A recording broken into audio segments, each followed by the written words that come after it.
The film begins with Gary, a tow truck driver, arriving at Maddie Barker's home to repossess her car. Maddie, who had a past relationship with Gary but ghosted him, attempts to appeal to his emotions. However, her efforts are disrupted when another man with whom she had a recent encounter emerges in his underwear and makes advances towards her.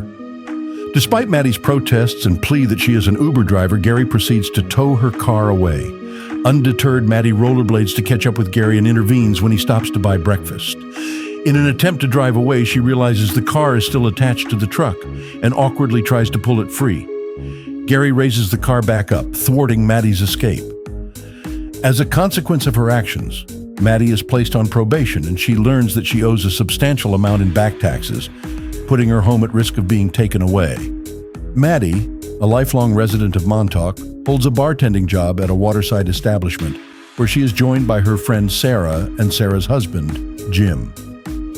During their break, Sarah shares a job listing with Maddie from an affluent family seeking someone to date their son before he heads off to college. In return, the family offers a Buick Regal as compensation. Realizing that date implies a chitty bang bang, Maddie, feeling cornered due to her financial predicament and the threat to her home, decides to go along with the scheme to exploit the wealthy family. Maddie arrives at the Becker family's residence and meets the parents, Laird and Allison. The conversation revolves around their son, Percy, who is socially awkward, shy, and lacks friends. Despite their initial desire for someone closer to Percy's age, Maddie persuades them that she is the ideal candidate for the role. However, Laird and Allison emphasize the importance of keeping the arrangement a secret from Percy. Laird and Allison instruct Maddie to locate Percy at a dog shelter, where she dons a figure-hugging dress in an attempt to charm him. Pretending to be interested in adopting a dog, Maddie engages Percy in conversation, and he introduces her to a former police dog named Milo, dismissed from the force due to a cocaine addiction. Maddie's overly assertive approach makes Percy uneasy, prompting him to try to leave early. However, she persuades him to accept a ride home in Jim's borrowed van. Upon arriving at Maddie's house, Percy unexpectedly pulls out a can of mace and sprays her in the face. After a painful clarification that she was only expressing attraction, Percy suggests going on a proper date, to which Maddie reluctantly agrees. Returning Jim's van to her friends, she informs them that Percy may not be doable, if you catch my drift. Taking Percy to a bar where she knows the waitress, Maddie orders him a Long Island iced tea, which he dislikes. Travis, a man from Maddie's past, appears, revealing they used to date. Proudly displaying his wedding ring, Travis claims Maddie leaving him was the best thing that happened to him and cautions Percy not to get too attached. Maddie later goes with Percy to the beach for a skinny dipping session. While he is reluctant, Maddie coaxes him to join her. Moments later, 3 drunk teens show up and steal their clothes, which contain their wallets, phones, and keys.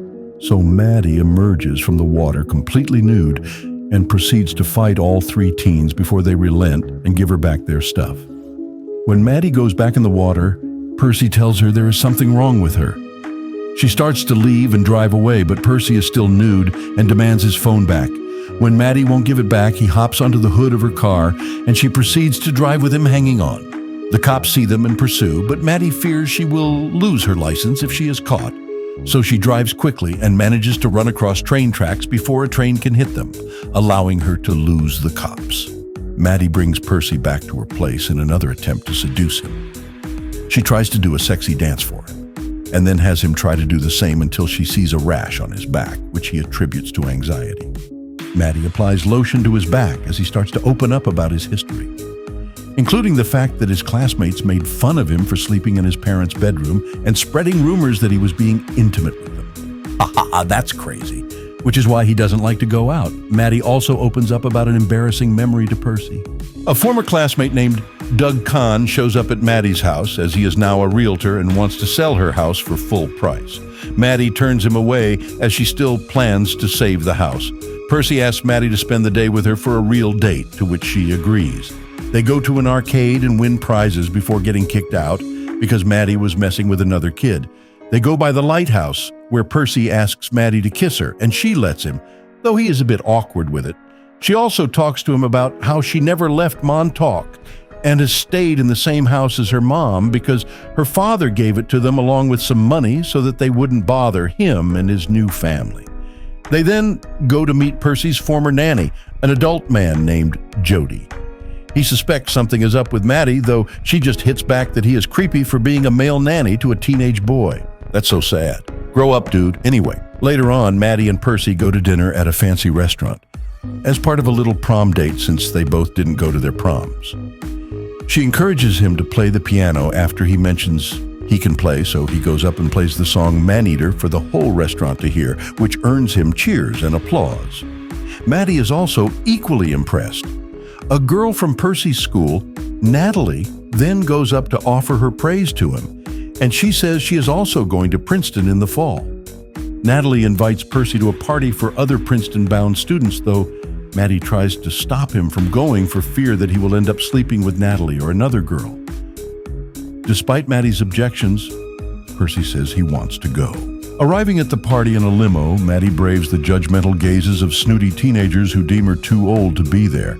On the hunt for Percy, she eventually locates him with Natalie in bed, who is unwell due to drinking and taking ibuprofen. Attempting to help him, Maddie's efforts are interrupted when the host's parents insist she leave.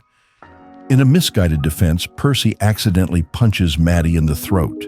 After their departure, Percy expresses a desire to be with Maddie in the limo. However, as he professes his love, Maddie realizes his level of intoxication and refuses to proceed with any physical intimacy.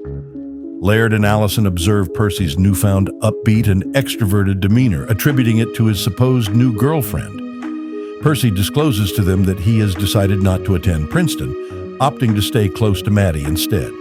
Concerned, Allison calls Maddie, who is already contemplating her commitment to the job. Laird proposes that she can retain the car without continuing the relationship to prevent Percy from abandoning Princeton. Unfortunately, Percy, in his parents' car, inadvertently overhears their conversation through the activated speakers. He catches Maddie mentioning her desire for the car without the need for a continued romantic involvement, leaving him heartbroken. Percy invites Maddie over for lunch to supposedly introduce her to his parents. However, he indulges in their wine, adopting a passive-aggressive demeanor. Subsequently, Percy goes out with his co-worker Crispin to tamper with the Buick in the woods. They throw a rock onto the gas pedal, causing the car to crash into a tree that falls on top of it. Upon returning home, Percy and Maddie decide to proceed with their physical relationship. But the encounter is cut short when Percy prematurely ejaculates on her thigh. This kid needs help. He expresses awareness of the situation and declares that he no longer wants to see Maddie, predicting she will remain in Montauk for the rest of her life. Gary later delivers the battered Buick to Maddie, as her name is on the papers. Forced to continue her Uber duties in the damaged car, Percy retreats to his room, avoiding Maddie's attempts to communicate. After Maddie finally gathers enough funds to repair her car and settle her taxes, she celebrates the achievement with Jim and Sarah.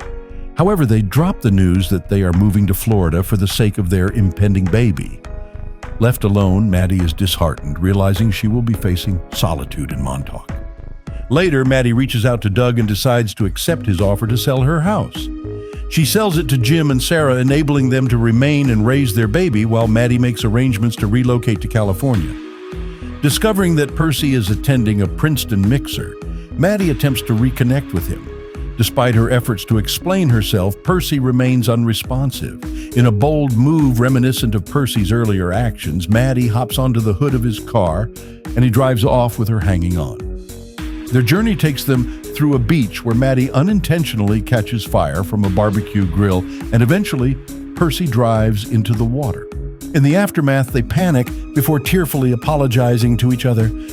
Reconciled, Maddie reveals her plans to move to California, and Percy expresses happiness for her.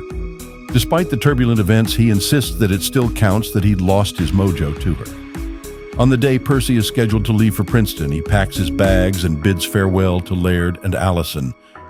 Maddie surprises him by showing up to drive him there before embarking on her journey to California.